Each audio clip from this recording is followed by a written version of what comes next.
La Escritura revela a Dios como absolutamente santo, justo, amoroso, fiel e inmutable, mostrando que cada uno de sus atributos expresa la perfección de su ser.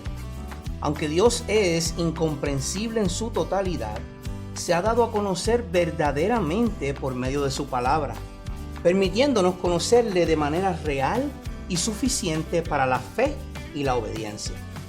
Este conocimiento no surge de la especulación humana, sino de la revelación divina de Él mismo, y alcanza su máxima expresión en nuestro Señor Jesucristo, el Señor del pacto, en quien el carácter de Dios se manifiesta plenamente para la salvación y la gloria de su nombre. Bienvenidos a Didasco Ministries, enseñando la palabra de Dios con fidelidad, reverencia y convicción. Gracias por acompañarnos en este espacio donde nuestro deseo no es entretener, sino enseñar la palabra de Dios con fidelidad para la edificación de la iglesia y la gloria de nuestro Señor. Les habla su hermano en Cristo y amigo Ángel Colón, y como de costumbre me acompaña la excelentísima Sorismal Reyes. Bienvenidos a otro programa de Didasco Ministries. Es un placer estar con ustedes, es un placer poder llevarles enseñanza cristocéntrica, bíblica y con el poder que solo Dios puede dar a través de ella misma. Hoy, en este nuevo episodio, queremos responder a una pregunta fundamental, una pregunta que define, toda nuestra vida cristiana. Si yo te preguntara a ti que estás en la audiencia, que estás escuchándonos o viéndonos, si yo te preguntara a ti, ¿cómo es Dios realmente para ti? ¿Cómo tú ves a Dios en tu vida? ¿Qué tú dirías? Bueno, generalmente. Exacto. Todos creemos algo acerca de Dios. Eso es cierto, todos creemos algo acerca de Dios. Incluso el que dice que no cree en Dios vive con una idea, aunque sea distorsionada de la idea de quién es Él. Exacto. O sea que a pesar de que alguien se pueda llamar ateo, que no cree en Dios, todos tenemos algún tipo de creencia sobre Dios porque esa es su revelación a nosotros desde la creación. Cuando hay un soplo de vida por parte de Dios, Él transmite por medio de su neuma, por medio de su soplo de aliento, Él transmite algo de su ser a cada criatura, a cada creación. Recuerden, sin el soplo de vida no hay vida. ¿No? Eso dicen los doctores, ya no hay aliento, ya no hay vida, ya ahí no hay nada. Fíjense que esto es un problema serio, esto es un problema serio, porque una persona que tiene una visión limitada de Dios produce una fe muy débil. O sea, si tú estás débil en tu visión de Dios o limitado, tu fe va a ser débil. Pero también, si tú tienes una visión distorsionada, es decir, tú crees en un Dios a tu manera, esa visión distorsionada produce un evangelio distorsionado. Por ejemplo, el evangelio que conocemos hoy día de amor es amor. O el evangelio que conocemos hoy día como el evangelio de la prosperidad. Eso es una visión distorsionada de quién es Dios. Estos predicadores predican, diciendo que tú tienes que plantar para cosechar. Eso es un evangelio distorsionado porque es una visión distorsionada de quién es Dios. Pero hay una visión que es una visión bíblica. Si esta visión bíblica y elevada de Dios produce una adoración reverente, confianza firme y una vida transformada. Por eso es que hoy hablaremos de los atributos o perfecciones de Dios, no como un ejercicio académico. Yo no quiero que usted sea alguien empapado de mucho material académico y usted se vuelva frío. Es decir, yo tengo un doctorado en teología. Ok, qué bueno que está lleno de información. Pero yo no quiero que usted hoy aprenda como un académico, sino como un llamado a conocer verdaderamente a Dios, tal como Él se ha revelado, a ser buenos heraldos de ese simple Dios simple que se nos revela en las Escrituras. Entonces, a modo de introducción, Sori, ¿cómo podríamos comenzar? Sí, cuando hablamos de los atributos de Dios, nos referimos a las perfecciones de su ser. ¿Ok?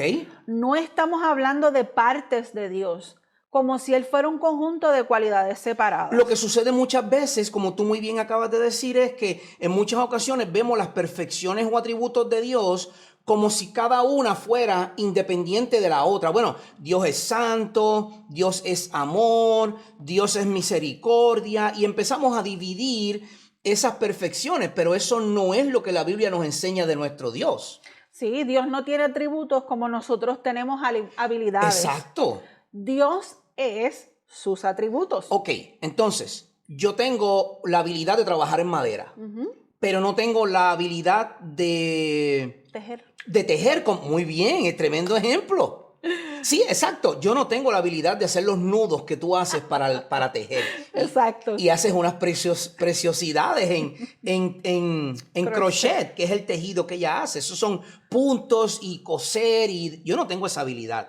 Pero sí tengo la habilidad de trabajar en madera, de trabajar con PVC, con cosas del hogar, de construcción, cemento.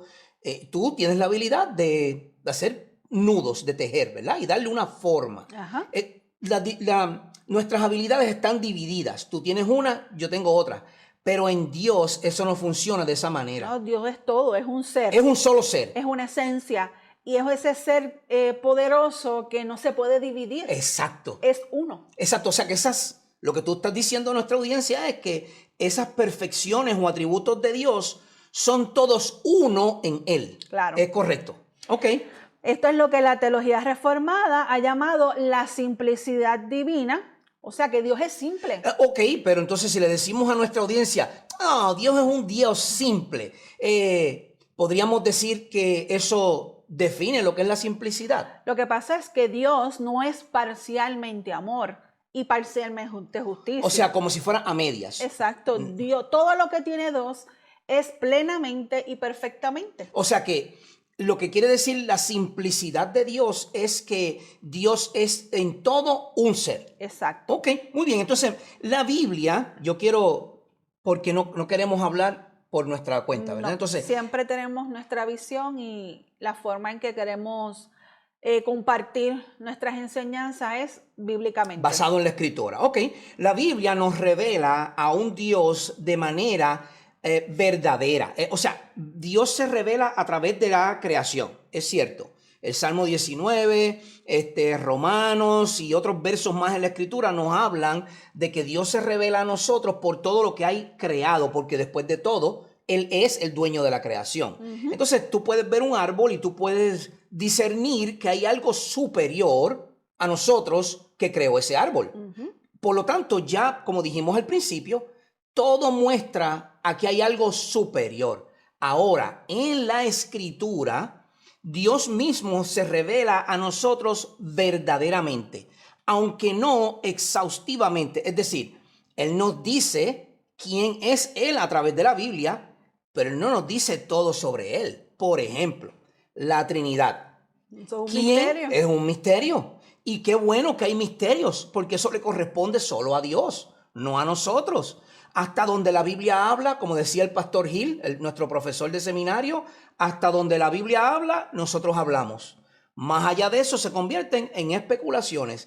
Y eso convierte la palabra de Dios en herejías cuando uno trata de añadir al misterio de la Trinidad cosas que la Biblia no dice. Por eso es que es necesario que cuando alguien tenga una pregunta o tenga alguna duda sobre cualquier tema en particular, tenemos que contestarle con la Biblia. Exacto, nada más, porque entonces serían especulaciones. No podemos conocer a Dios completamente como Él se conoce a sí mismo. Él se conoce a sí mismo, pero nosotros no lo podemos conocer completamente. Pero sí, amado hermano y amigo, podemos conocerle verdaderamente, porque Él ha hablado, ¿dónde? En la palabra. Por medio de su palabra. El gran peligro de hoy es seleccionar los atributos que nos agradan y silenciar a esos atributos quienes confrontan nuestro corazón. Por ejemplo, Desear a un Dios solamente de amor. Ok, podemos desear un Dios solamente de amor, pero Rechazamos su santidad, su justicia y su soberanía. Entonces, si Dios es soberano y Dios escogió X o Y cosa, ¿quiénes somos nosotros para decirle a Dios, pero ¿y por qué no escogiste esto otro? Bueno, la escritura dice, a Jacob amé y a Esaú aborrecí. Entonces, ¿quién eres tú o quién soy yo que no somos Dios para decirle a Dios, pero ven acá, ¿por qué no escogiste a Esaú, que fue el primogénito, y amaste a Jacob? ¿Tienes preferencias tú? Bueno, ¿quiénes somos nosotros para decirle a Dios en su santidad, en su justicia y en su soberanía lo que Él escoge o no escoge? Nosotros queremos el amor, pero no queremos que la ira de Dios esté sobre nosotros. Queremos su bondad, pero no queremos su justicia. Queremos que Dios sea misericordioso, pero no queremos que Él nos juzgue, y mucho menos queremos que nuestros hermanos en la fe nos juzguen con justo juicio, como dice la Escritura. No nos gusta que se nos señale. ¿Pero qué dice la Biblia? Pero el Dios de la Biblia no se deja redefinir por nuestras emociones, porque si fuera Dios de emociones, créanme, estuviéramos aquí. Ya nos hubiese consumido. Hace mucho tiempo. De hecho, tal vez mis pensamientos pecaminosos de esta mañana, que no sé cuáles fueron porque ni me acuerdo ahora mismo, pero Él sí lo sabe, pues muy probable por mis pensamientos pecaminosos ya Dios me hubiese consumido. Si Él fuese un Dios de emociones. Sin embargo, como mi Dios no es un Dios de emociones, Él tuvo paciencia, compasión, misericordia conmigo y me perdonó mis pecados en Cristo Jesús. Eso no quiere decir que yo no voy a pagar por lo que yo estoy haciendo aquí en la tierra. Claro que Él va a permitir y a veces hasta probar nuestra fe, como dice Primera de Pedro, para ver hasta dónde nosotros estamos llegando con nuestra fe.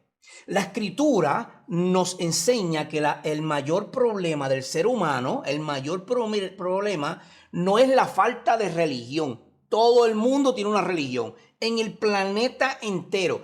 El que no tiene religión dice que es ateo. Eso es una religión. Porque la definición de religión es cuando se le rinde culto a algo y se unifica para rendirle culto a ese algo. Cuando el ateo dice que no hay un Dios, pero cree en la naturaleza y ama la naturaleza, pues ese es su Dios. Pues siempre hay una religión en el mundo. El problema no es falta de religión, mis hermanos y amigos, sino la falta de un conocimiento verdadero de Dios. Yo llevo años diciendo esto y cada vez que lo digo, muchos pastores y otros siervos miran a uno como que, ¿qué le pasa a este? Lo que pasa es que hace falta palabra en las iglesias. Sí. Hace falta enseñar al Dios verdadero. Y señalarle el pecado, que eso es lo que lamentablemente no se señala. Porque queremos a un Dios a nuestra conveniencia, que es lo que estamos enseñando. Pero no digamos nosotros. No. ¿Qué dice el apóstol Pablo en la carta a los Romanos en el capítulo 1? Sí, a Romanos 1:21 dice lo siguiente. Pues aunque conocían a Dios, no lo honraron como a Dios ni le dieron gracias, sino que se hicieron vanos en sus razonamientos y su necio corazón fue entenebrecido. Hermano, si usted cree en la palabra de Dios como yo creo en ella, que es autoridad de Dios, déjeme decirle que ese verso de Romanos capítulo 1, puede leer todo el capítulo, pues más lea toda la carta, porque no hay una carta doctrinal como esa. Hebreos, tal vez yo podría decir que es la más cercana, aunque es un poco más compleja. Pero Romanos capítulo 1, verso 21 nos habla bien claro. Usted y yo conocíamos a Dios, pero ninguno de nosotros honró a Dios. Lo conocemos y usted que no está en Cristo también le conoce. Lo que pasa es que usted no lo honra, ni tampoco le da gracia. Usted le da gracia cuando le salva de una enfermedad. Pero mientras tanto no hay acciones de gracia por el arroz del día o por la comida del día. No hay acción de gracias por el hogar. No hay acción de gracias por la ropa que usted viste o el trabajo que tiene. Hay acciones de gracias cuando vemos cosas grandes, por ejemplo, una enfermedad que se cura, pero no le honramos como a Dios. Entonces, en nuestro propio corazón, como dice Romanos capítulo 1, verso 21, en nuestro propio razonamiento nos hicimos necios y nuestro corazón fue entenebrecido. Cuando Dios se reduce en nuestra mente, la adoración se vuelve superficial y la fe inestable. Mira, hermano, yo le voy a decir algo con mucho respeto. Yo sé que todo el mundo no tiene el mismo ritmo o capacidad de asimilar. Yo lo sé. No todos somos iguales, pero déjeme decirle, si usted va a la iglesia todos los domingos y usted escucha básicamente los mismos cánticos durante todo el año, porque básicamente son los mismos cánticos, las mismas alabanzas durante todo el año. Si usted no se ha aprendido la letra de alguna de esas canciones, déjeme decirle que yo creo que su alabanza a Dios es superficial. Es simplemente un cántico más. Si en la iglesia tienen que proyectar la canción en la pantalla para que usted pueda cantar la canción porque usted todavía no se ha aprendido la letra de esa canción, yo creo que necesitamos todos, incluyéndome, conocer más a nuestro Dios. Esto es un acto de humillación. Ahora mismo yo estoy siendo humillado por lo que yo mismo estoy diciendo. Sí, por eso hoy queremos volver a la pregunta fundamental: ¿cómo es Dios según Él mismo que se ha revelado? Es importante, Sori, a nuestra audiencia, que nosotros conozcamos a Dios. Es importante. Cuando nosotros estamos en la ducha o en camino al trabajo, usted sabe cómo usted puede verdaderamente saber que está comenzando a conocer a Dios. Cuando usted puede comenzar a tararear un himno, cuando usted puede empezar a cantar una alabanza, cuando usted puede comenzar a recitar textos bíblicos en su mente mientras usted va de camino al trabajo. No necesita radio, no necesita nada, usted necesita hablar con Dios. Y la única manera que nosotros podemos conocer verdaderamente a Dios es estudiando a Dios. Entonces, ¿qué es esto de los atributos o perfecciones de Dios, Sori? Los atributos de Dios son las perfecciones de su ser reveladas en la Escritura. Okay. Dios no es una suma de cualidades. La Biblia presenta a Dios como uno, perfecto e indivisible. Hermano y amigo, no divida a Dios en partes. No diga que Dios es santo y deje su justicia a un lado. No diga que Dios es amor y deje su juicio a un lado. Porque todo es uno en Dios. Él es uno en Dios. ¿Cómo yo lo sé? Santiago lo dice a los expatriados en el primer capítulo de Santiago, en el verso 17. Dice: toda buena dádiva y todo don perfecto descienden de lo alto, del Padre de las luces, en quien no hay cambio ni sombra de variación. Muchos nos gusta la primera parte. Todo buena dádiva y todo don perfecto descienden de lo alto. Ah, qué bueno que Dios me da dones y me da dádivas y me bendice con innumerables bendiciones. Sin embargo, no vemos la última porción del verso que dice: en quien no hay cambio ni sombra de variación. Dios no cambia, Dios no puede ser indivisible.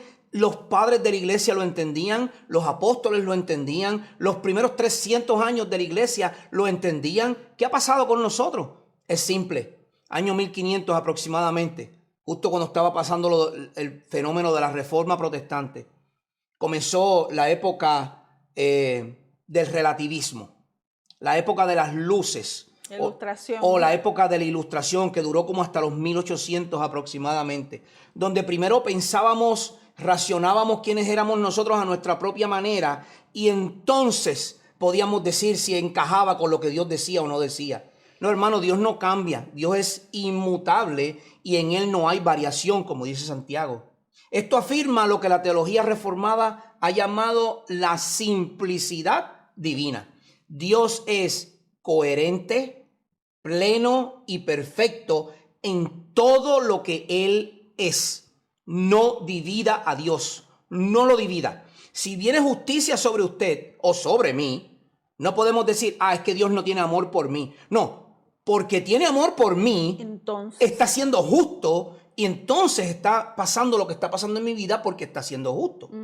Pero entonces, estas perfecciones y atributos, podríamos decir que hay algunos de ellos que solo le pertenecen a Dios, porque, por ejemplo, la omnipotencia, yo no puedo ser omnipotente. Ni omnipresente tampoco. Ni omnisciente tampoco, porque yo no lo sé todo. Entonces, tenemos ciertos atributos de Dios que se conocen como incomunicables o perfecciones incomunicables y perfecciones o atributos comunicables. Ahí es donde usted comienza a entender el carácter de Dios, porque usted va a entender que hay cosas que Dios nos pasa a nosotros, pero hay cosas que solo le pertenecen a Él. Y vamos a comenzar con esas características, carácter, atributos o perfecciones de Dios que lo identifican solo a Él y únicamente a Él. Por ejemplo, la aceidad. ¿Qué palabra más difícil esa? Sí, lo podemos ver también como una autoexistencia. Aceidad es que Él existe en Él mismo, ¿no? Correcto. Autoexistencia, Él existe en Él mismo. Sí, Dios existe por sí mismo. Él no depende de nada ni de nadie para existir. Imagínate, si Dios dependiera de ti o de mí para existir, Hace rato se hubiese ido. yo creo que Dios ya hubiese desaparecido. Sí. Porque Él no puede depender de nadie No, para existir. Él es Él. ¿Ok? Todo lo creado necesita a Dios para respirar, vivir y permanecer. Pero Dios no necesita la creación. De hecho, antes de que todo fuera creado, Ya Él existía. Él ya existía. Por eso. Él no tenía necesidad de hacer ninguna creación. ¿Sabes lo que refleja de eso? Su bondad. Pero vamos a llegar ahí ya mismo. Dios no nos creó porque Él estuviera solo, sino ni Él tampoco no nos salvó porque no nos necesitaba. Exacto. Dios nos salvó por pura gracia. Exacto. Él no necesitaba nada de nosotros para Él existir.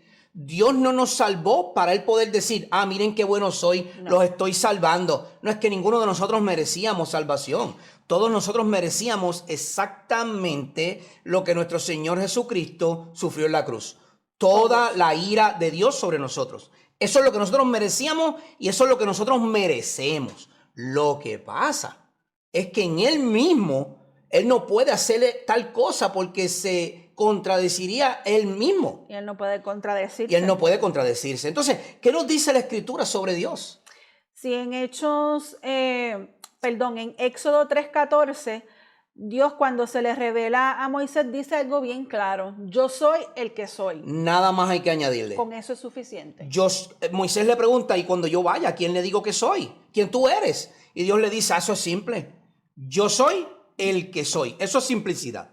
Esa es la simplicidad de Dios. Con decir yo soy, no hay otra cosa que añadirle. No hay nada más fuera de mí, no hay nada más alrededor mío. Yo soy el que soy. Y por eso es que Dios es aceidad. Él existe en Él mismo. El apóstol Pablo añade en el libro de los Hechos, capítulo 17, versos 24 y 25, dice de la siguiente manera: el Dios que hizo el mundo y todo lo que hay en él no es servido por manos humanas, como si necesitara de algo, puesto que Él da a todos vida, aliento y todas las cosas. Hermano y amigo, no te creas que porque eres el mejor músico en la iglesia, o porque eres el mejor predicador, o porque eres el más libros que ha escrito, o por cualquier otra causa, que Dios necesita de ti, ¿sabes? Porque ni necesita de ti ni necesita de mí. Él se place en utilizarnos a nosotros, y en ese aspecto es bueno saber y decir, qué bueno que Dios me está utilizando, gracias Señor por utilizarme. No, Dios no necesita de nosotros, Dios no nos necesita, nos salva por pura gracia. Si esta verdad destruye el orgullo humano y establece nuestra dependencia total de Él. Porque si fuese así, nosotros fuéramos unos orgullosos diciendo, fíjate, mira, me salvó por quien soy. Tengo 3 doctorados, he escrito 25 libros, he plantado 18 iglesias y he estado en 5 continentes. ¡Oh, qué duro eres! No, Dios no está mirando eso. Él lo hace por pura gracia. Pero si Dios existe en Él mismo, pues entonces quiere decir que dentro de Él hay algo que no lo deja cambiar. Eso se conoce como inmutabilidad. Inmutabilidad. Dios es inmutable y ese es nuestro segundo atributo o perfección, que es incomunicable. Que es incomunicable, disculpen, que no se comunica a nosotros, es lo que yo quería decir. Él no nos pasa su inmutabilidad.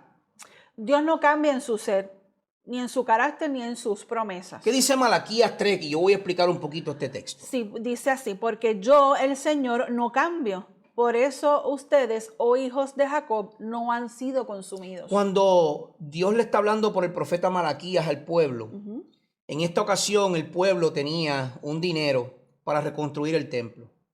Y el pueblo tomó ese dinero, esto es un texto bien mal utilizado en las iglesias, para hablar del diezmo y las ofrendas. Bien mal utilizado, porque es un pretexto para que la gente le dé a la iglesia.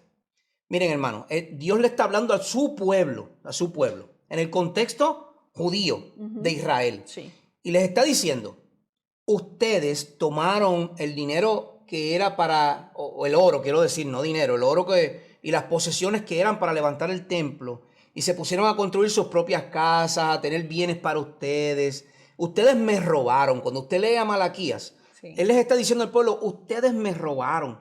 Porque ustedes cambian, ustedes quieren hacer las cosas a su manera, pero yo no cambio.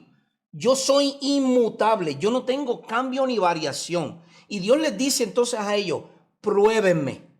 Pruébenme a ver qué pasa. Pruébenme a ver si no voy a abrir las ventanas de los cielos y derramaré bendición sobre su casa. Hay un cántico muy famoso sobre eso, que lo cantan muchísimo todos los domingos, cada vez que van a recoger las ofrendas.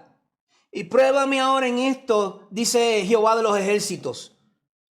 Hermano, mire, ese cántico no tiene que ver nada con la ofrenda ni con el diezmo. Y Dios está diciendo aquí a su pueblo, yo no cambio. Ustedes han cambiado. Ustedes cambiaron a mi nombre por los pueblos, por las posesiones y por todo lo que les rodea. Pero en Números, en el Pentateuco, el capítulo 23, hay un texto muy bueno sobre la inmutabilidad de Dios. Sí, dice así, Dios no es hombre para que mienta, ni hijo de hombre para que se arrepienta. Exacto, exacto. Nosotros siempre cambiamos, constantemente lo hacemos. Nuestras emociones, nuestras decisiones, hasta nuestra fidelidad. Pero Dios no cambia. Y esta es una de las mayores fuentes de consuelo para el creyente. Hermano y amigo, imagine usted que Dios estuviera cambiando constantemente por consecuencia de cómo nosotros actuamos. No existiéramos. De nuevo, ya estuviéramos consumidos. No existiéramos. Ya estuviéramos consumidos. El mundo entero. O sea, el mundo entero. En el diluvio, Dios consumió la población humana, animales y todo lo que existía. Y aún así, en su bondad y en su misericordia, prevalecieron 8 personas a causa de uno que Dios en su soberanía lo encontró justo ante él. Entonces, y ese fue Noé. Conocemos la historia del arca de Noé. Entonces, si Dios cambiara por consecuencia de nosotros, aún Noé y su familia hubiesen sido consumidos, porque no hizo más que Noé abrir las puertas del arca y salir del arca, y inmediatamente tomó alcohol, se emborrachó, y usted conoce la historia. Porque nosotros cambiamos. Mientras tanto, a Noé decía, gloria a Dios que nos salvó. No hizo más que abrir las puertas. Inmediatamente la mente de Noé cambió en otra dirección. Dios no cambia, pero usted y yo sí. El Dios que prometió salvar es el mismo que cumple lo prometido. Exacto. Nuestra esperanza no descansa en nuestra fidelidad, sino en la inmutabilidad de Dios. Dios no cambia, Dios es inmutable. Y Dios decidió salvar, porque desde Génesis 3:15 Él dijo que iba a dar una simiente que pisaría la cabeza de la mujer, de la simiente de la mujer, y en Él es que iba a ser el pacto con nosotros. Se conoce como el protoevangelio en Génesis 3:15. Bueno, Dios existe en Él mismo, aceidad. Dios es inmutable, no cambia. Y otro atributo incomunicable de Dios es su eternidad. Dios no está limitado por el tiempo. Él es eterno, no tiene principio ni fin. En el principio, Juan capítulo 1, en principio era el verbo, y el verbo era con Dios, y el verbo era Dios. No, en el principio, ¿cuál es ese principio? No se sabe. No hay principio. Dios siempre ha existido, Dios es eterno, y eso es parte de su atributo, uno de los que componen un todo. Dios es eterno. El Salmo 92 dice, desde antes que nacieran los montes, desde la eternidad y hasta la eternidad, tú eres Dios. Y el profeta Isaías registra las palabras de Dios en Isaías 46:10, donde dice, yo anuncio el fin desde el principio, mi propósito será establecido. Dios es eterno, Él es el alfa y la omega. Nosotros vivimos atados a nuestros relojes, a nuestras computadoras, a nuestras tabletas, a los celulares, y vivimos constantemente. Bueno, imagínense, si vivimos atados al tiempo que nosotros estamos grabando este episodio, yo tengo un reloj digital grandísimo frente a mí, diciéndome, frente a nosotros, diciéndonos el tiempo que está transcurriendo, porque nosotros vivimos atados a ese tiempo. Y ese tiempo es el que nos limita. Dios dijo no más de 120 años de vida. Y no ha existido nadie en la humanidad después que Él dijo eso, que haya vivido más de 120 años en su vida.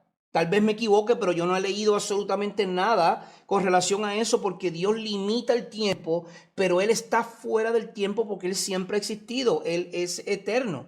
Dios no vive apresurado, sorry. Dios no llega tarde.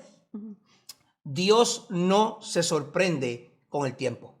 Nada lo sorprende. Nuestra ansiedad nace de vivir atrapados en el presente. Ese es el problema que tenemos hoy día. Más grande. Dios gobierna la historia completa, el pasado, el presente y el futuro. Esta verdad nos llena de paz, hermanos, porque si nosotros tratásemos de controlar el tiempo y vivir a través del tiempo, nuestra ansiedad de verdad nos estuviese matando a toda la población. Pero como es Dios quien controla el tiempo, como es Dios quien controla el pasado, el presente y el futuro, el conocer a Dios y saber que Dios es eterno y que en Cristo Jesús algún día usted y yo estaremos en esa eternidad para siempre, eso nos llena de paz, de esperanza y de consuelo. Exacto. Entonces, otro atributo incomunicable de Dios que tenemos, este es el número 4 que vamos a discutir, es la omnipresencia.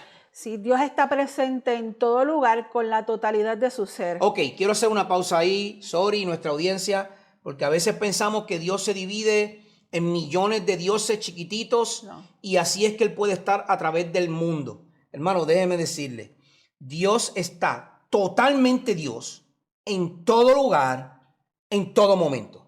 No hay nada que pueda, porque es que Dios no está atado a un tiempo. No. Dios no está atado a un espacio. Por eso es que la química, la primera ley de química dice que la materia no se crea ni se destruye, sino que se transforma. ¿Y qué es lo bueno de eso? Bueno, lo bueno de eso es que Dios tiene el control de todo lo que está sucediendo. Es decir, Él está fuera parte de lo que nosotros conocemos como materia. Nosotros somos materia. Nosotros tenemos un tiempo determinado. Imagínese usted con 90 años y sufriendo cuánto dolor y achaque existe. No, cuando se acabe ese tiempo usted pasa a la presencia del Señor. Si está en Cristo, si no, usted pasa para juicio. No hay un rincón del universo en el que Dios esté ausente, ni uno.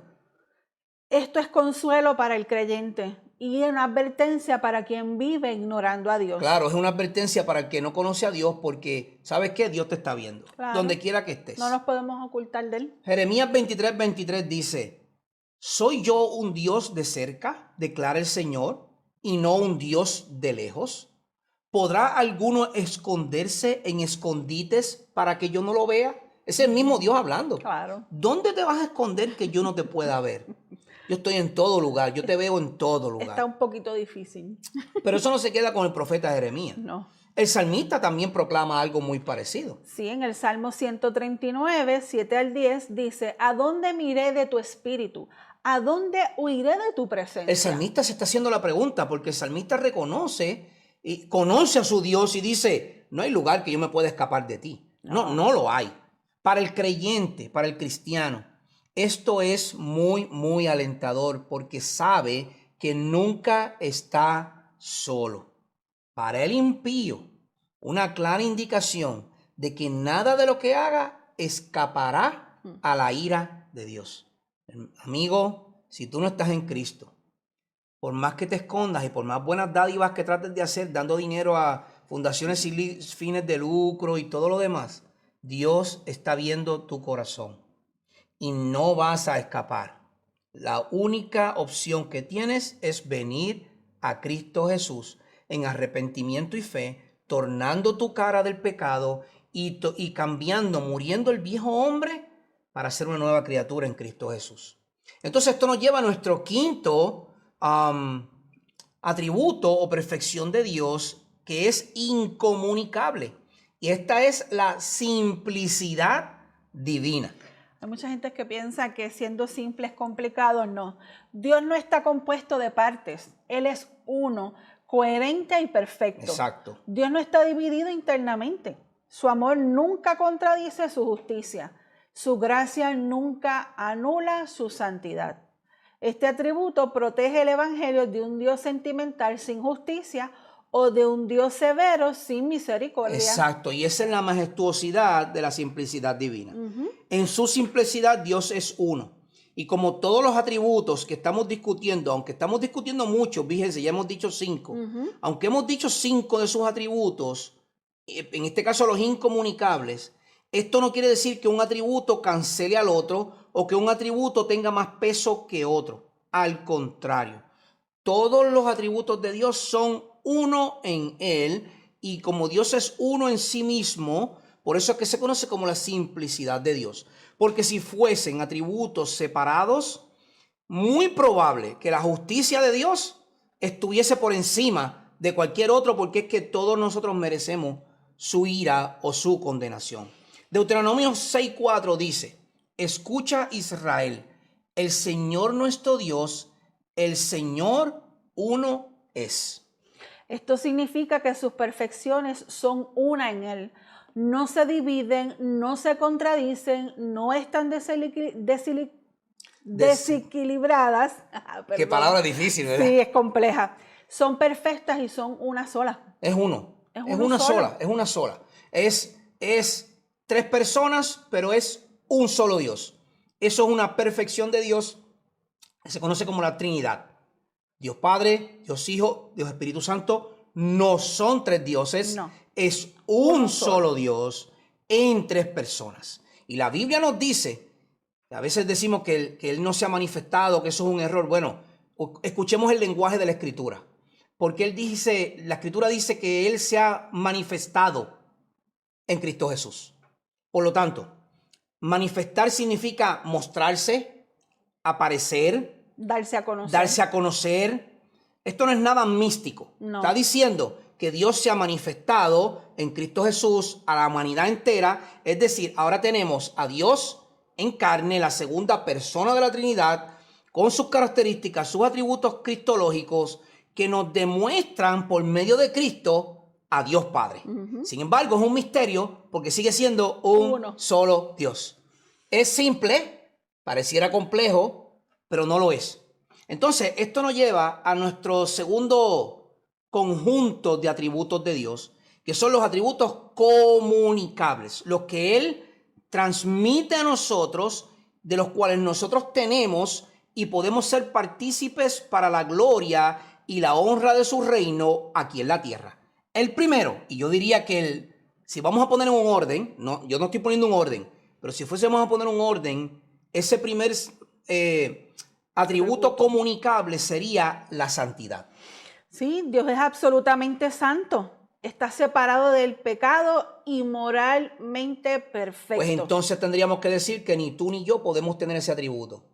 Pero eso contradice lo que la Biblia dice. Sí, porque él mismo dice que sed santos porque yo soy santo. Entonces sí es un atributo comunicable. Claro. Ok, entonces Dios no puede darme ni siquiera parcialmente uno de sus atributos incomunicables. Es decir, si Dios me da a mí omnipresencia, eso quiere decir que yo puedo estar en todos lados a la misma vez. No. Y eso no puede ser posible. No. Si Dios me da a mí aceidad, quiere decir que yo he existido por siempre. Entonces, esos son atributos que Él no comunica. Él no me puede dar ni un poquito de esos atributos. Ahora, el único que tiene esos atributos es Él, pero los que sí son comunicables, Él sí nos los transmite a nosotros, porque, por ejemplo, Él sí puede santificarnos, Él puede hacernos perfectamente enteros en Él, Él nos puede hacer cambiar y hacer de nuevo en santidad como cristianos en Cristo Jesús.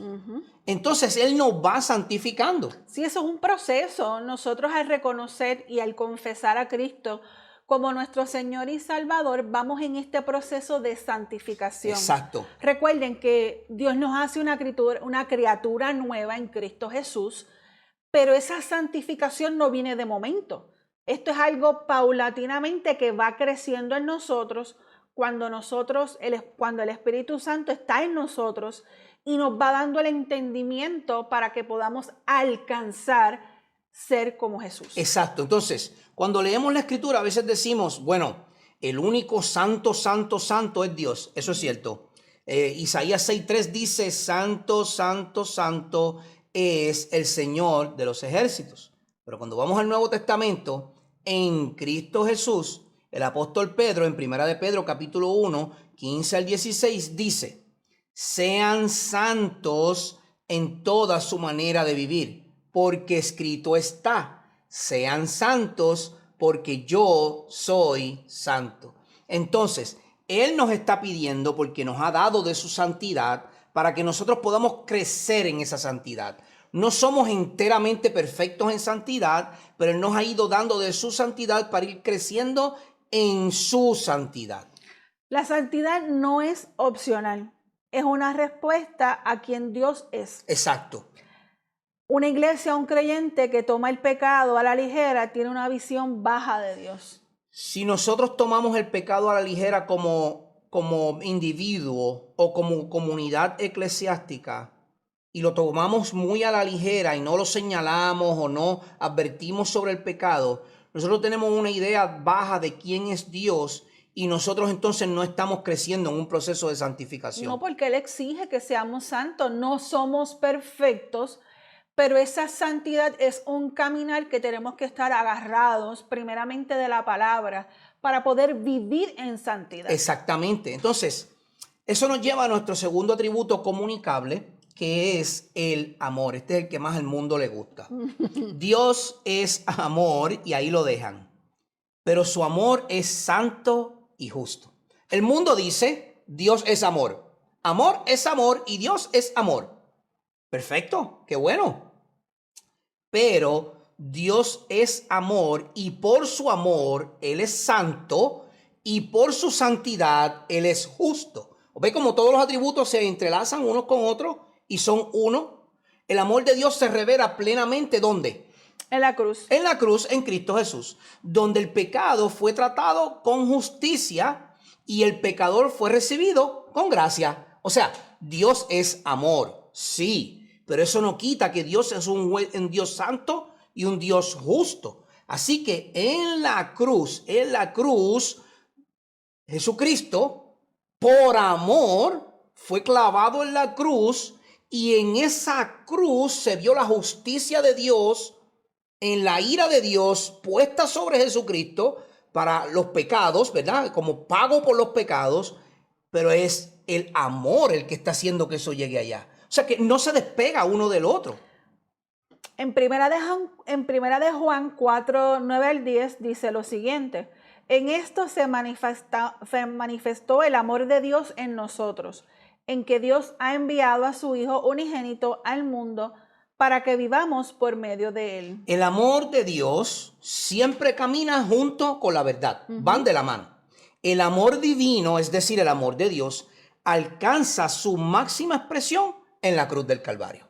Ahí es donde vemos manifestado plenamente el amor de Dios, porque ahí vemos el amor de Dios, vemos la justicia de Dios, la verdad de Dios, la misericordia de Dios, la bondad de Dios, la ira de Dios, que no es un atributo, pero es una consecuencia de su santidad y de su amor. Y de su amor. Ves que todos van de la mano y los vemos reflejados toditos en la cruz del Calvario, en nuestro Señor Jesucristo, nuestro Señor y Salvador. Entonces, su santidad va atada con su amor y su amor y santidad van atados con su justicia. Y eso es otro atributo comunicable. Hermano, voy a simplificar algo un momento. Los atributos comunicables de Dios son atributos que nosotros poseemos de Él, que nosotros podemos llevar a cabo con otros en esta tierra. Es decir, nosotros podemos mostrar la santidad de Dios a otros, nosotros podemos amar a otros, nosotros podemos ser justos con otros.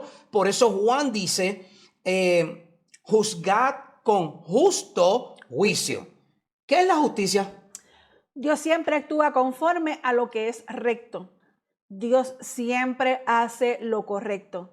Nunca actúa injustamente. Si yo voy a 100 millas por hora en el expreso, en la carretera, y la velocidad máxima del expreso son 65 millas por hora, y un policía me detiene. El policía, cuando me da un boleto de tránsito o por una infracción que he cometido, porque iba a 100 millas en una zona de 65. ¿El policía está siendo justo o injusto? Está siendo justo. El policía está siendo justo. Claro, porque él imparte la justicia de las leyes de este gobierno. Es correcto. Entonces, usted nunca puede decir que Dios es injusto. Voy a tomar esto con cuidado. Si usted recibe una enfermedad o tiene una enfermedad de estas bien catastróficas, Un familiar. o un familiar murió muy joven, 10 años, 20 años, 30 años, meses de nacido. Usted nunca, por favor, hermano y amigo, nunca diga que Dios es injusto. Nunca. Ahí usted estaría pecando contra Dios. Usted estaría pecando contra uno de sus atributos, o sea, contra Dios mismo. Dios no es injusto. Dios siempre es justo y fiel. Esa persona falleció porque era su momento de fallecer. No sabemos el por qué. A veces los tiempos son de Dios. Él está fuera del tiempo, por eso Él es el dueño de los tiempos. A veces no sabemos la razón. Quizás en algún futuro la podamos alcanzar, ¿verdad? Saber la razón por la cual esta persona fallece o tiene una enfermedad que no se le cura, pero muchas veces no lo vamos a saber porque el propósito no está en nosotros. Está en Dios. Está en Dios. Y Dios se manifiesta y habla y comunica de la forma en que a Él le parezca. Y es justo porque Él es Dios. Exacto. Todo lo que Él hace, Él no es injustamente cuando actúa. El policía, cuando le dio el boleto de tránsito, no lo hizo de manera injusta. Lo hizo de manera justa porque usted iba a velocidad excesiva. Si usted se roba o toma un producto de una tienda que sabe que lo está tomando ilegalmente y usted sale de la tienda con ese producto y la policía lo arresta, la policía está siendo justa en ponerlo en la cárcel. Claro. Porque usted está tomando algo que no le corresponde. Cuando Dios imparte justicia, Él lo hace por su justo juicio. Miren, hermano, volvemos otra vez. Miremos a la cruz. La cruz nos muestra que Dios no ignora el pecado, hermano. Dios no ignora el pecado. Él lo juzga. Y lo juzga con mucha severidad. Mucha severidad. Cuando Jesús está en la cruz, cuando ya él está en sus momentos finales, Padre, ¿por qué me has abandonado? Jesucristo iba a recibir en ese momento toda la ira de Dios que se supone que está sobre nosotros. Porque Él no iba a perdonar el pecado. No. Y quien único podía cumplir en esa cruz era Él mismo, en su unigénito Cristo Jesús. El mayor ejemplo lo vemos en la cruz. Sin justicia de la cruz, la gracia pierde su significado. El Salmo 189, ¿qué dice, Sori? El Salmo... Perdón, 89, 189, le añadí como 40 salmos. Sí. Ya, tremendo. El Salmo 89, 14 afirma: la justicia y el derecho son el fundamento de tu trono. Fíjate, la justicia y el derecho son el fundamento de tu trono. De hecho, en el Salmo 119 se le conoce como el Salmo de la palabra de Dios. Ese Salmo 119 habla de los atributos de la palabra. Y en ese Salmo 119 se nos dice que sus mandamientos son dulzura, que la ley de Dios es buena para nosotros, es deseable para nosotros. ¿Pero por qué? Porque Dios es un Dios justo.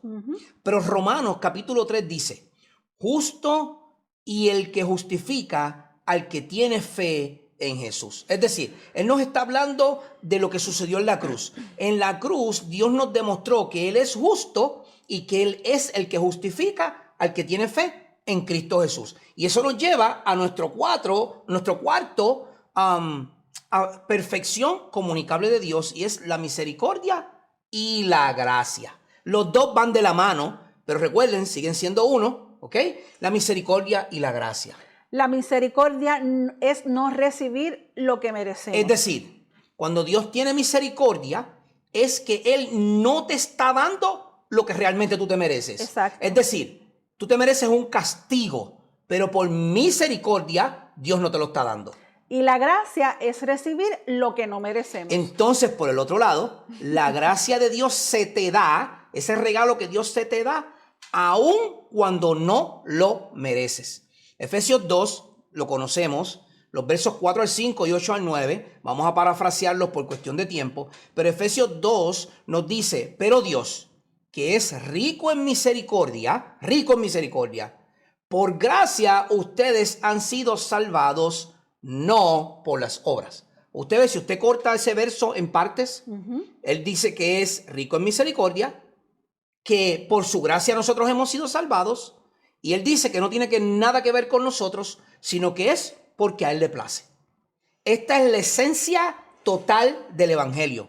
Aquí el creyente no tiene opciones, solo vivir de rodillas ante él. Nosotros no nos queda otra cosa que en doxología, es decir, en adoración, ir a Dios y darle gracias por su misericordia y por su gracia.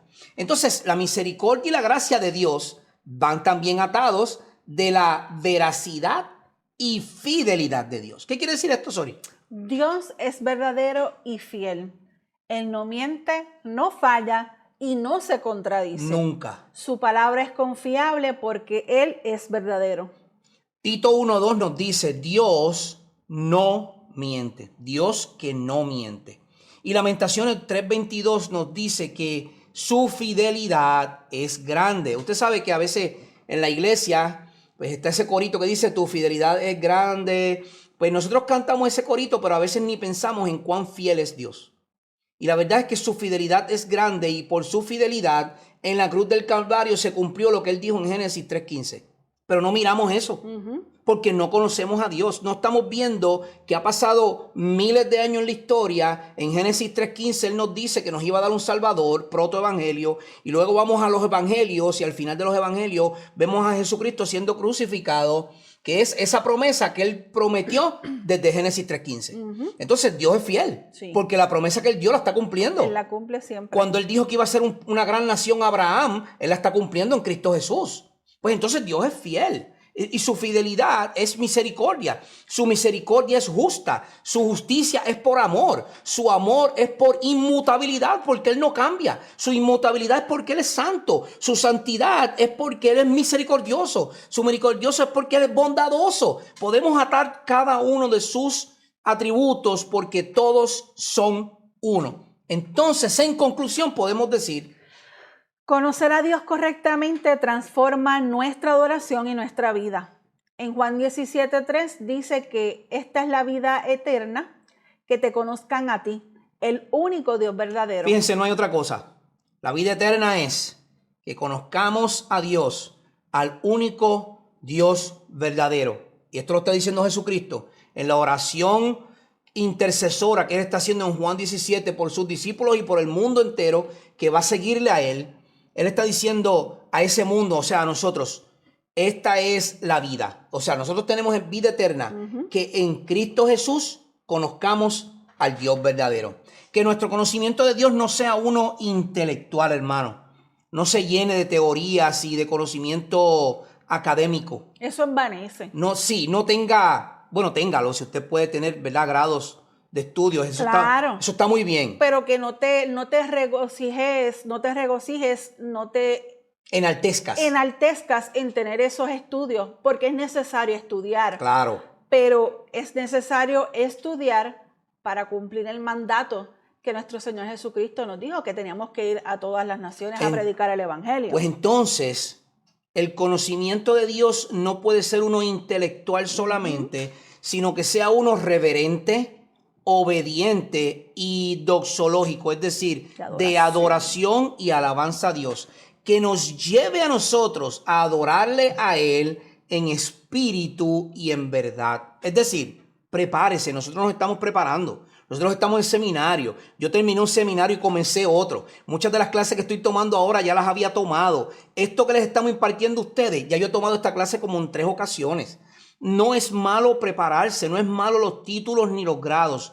Pero hermano y amigo y amiga que me escuchan, no permita que esos títulos intelectuales vayan por encima de una adoración a Dios reverente, obediente y humilde. Que usted, ante su hermano, usted pueda postrarse ante su hermano y decir: tú estás por encima de mí. Aunque usted tenga 3 doctorados. Eso no importa, hermano, eso no importa. En cuestión del amor, la misericordia, la santidad, eso no importa. Es importante para usted crecer en conocimiento de quién es su Dios, quién es nuestro Dios.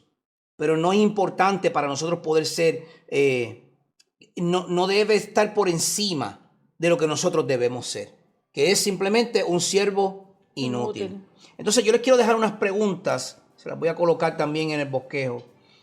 Número 1, ¿qué atributo de Dios necesitas recordar tú en el día de hoy? ¿Necesitas recordar sobre su santidad? ¿Sobre su inmutabilidad? ¿Cómo cambia tu fe al saber que Dios no cambia? Si tú tenías duda de tu fe y ahora sabes que Dios es inmutable y no cambia, ¿eso altera en algo tu fe? ¿Te hace ser más paciente? ¿Tener una mayor esperanza? ¿Un mejor gozo pleno en Él? Y por último, ¿por qué la justicia de Dios hace la gracia aún más asombrosa? ¿Cómo Dios siendo justo y Jesucristo yendo a la cruz hace que nosotros podamos ver esa gracia de Dios en su justicia y la podamos ver asombrosa? Yo quiero que mediten en esas preguntas. El bosquejo va a estar puesto en cada uno de los podcasts y del video en YouTube. Así que esperamos haber sido de bendición a sus vidas. Ya la próxima semana comenzamos entonces a trabajar un poquito sobre la antropología, el estudio del humano, de nosotros como personas. Vamos a hablar un poco sobre la cristología, vamos a hablar un poquito sobre la creación, el creacionismo. Entonces todos esos temas los vamos a continuar llevando a ustedes. Mientras nosotros crecemos, ustedes crecen y todos somos uno en el cuerpo de Cristo para la edificación y la gloria de su nombre. Así que gracias y paz de nuestro Señor Jesucristo para todos ustedes. Les habló su hermano en Cristo, Ángel Colón. Y Sorismal Reyes. Desde Ministerios Didasco ha sido un placer y una bendición poder estar con ustedes. Dios les bendiga rica y abundantemente. Será hasta la próxima semana.